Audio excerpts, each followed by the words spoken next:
প্রতিশোধ চাইলে আমিও তো নিতে পারি, কিন্তু আমি শুধু চাই আমার সাথে অন্যায় করা মানুষগুলো একটা সময় গিয়ে উপলব্ধি করুক তাদের ব্যবহার আমাকে কতটা কষ্ট দিয়েছে, তাদের করা কাজগুলো আমার হৃদয়কে কতটা ক্ষতবিক্ষত করেছে। তারা এই কাজগুলো করার জন্য অনুশোচনা করুক।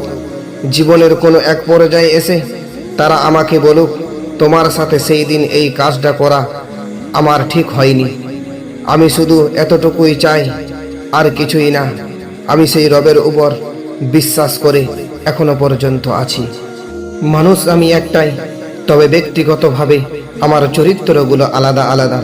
কারোর কাছে আমি এক গম্ভীর মানুষ, আবার কারোর কাছে বদমেজাজি, আবার কারোর কাছে খুবই মজার মানুষ, আবার অনেকের কাছে খুব ভদ্র এবং ভালো মানুষ, আবার কারোর কাছে পৃথিবীর সবথেকে খারাপ মানুষটাই আমি। কথাগুলো শুনতে খারাপ লাগলেও এটাই বাস্তব। হযরত উমর রাদিয়াল্লাহু তাআলা আনহু ছিলেন এক ন্যায় বিচারক। খলিফা উমর রাদিয়াল্লাহু তাআলা আনহু একবার দেখলে এক নদীর প্রবাহে এক কুকুর ঠিকঠাক মতন পানি পাচ্ছে না। তিনি নির্দেশ দিলেন নদীর ধারা পরিবর্তন করতে, যেন ওই পশুটিও সমানভাবে পানি পায়। কারণ তিনি বিশ্বাস করতেন, আমার শাসনকালে যদি এক পশু না খেয়ে মরে যায়, তাহলে আল্লাহ আমার কাছে জবাব চাইবে।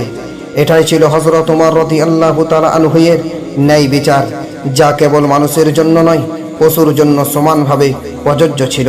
আলহামদুলিল্লাহ। জীবনে এগিয়ে যাওয়ার রাস্তা কেউ করে দেয় না। মনে রেখো, নিজেকে তৈরি করে নিতে হয়, কারণ এই সমাজের মানুষ কেউ কাউকে উপরে ওঠার সুযোগ দেয় না, একমাত্র আল্লাহ ছাড়া। কথা ঠিক কিনা? সবাই কমেন্টে জানাবেন।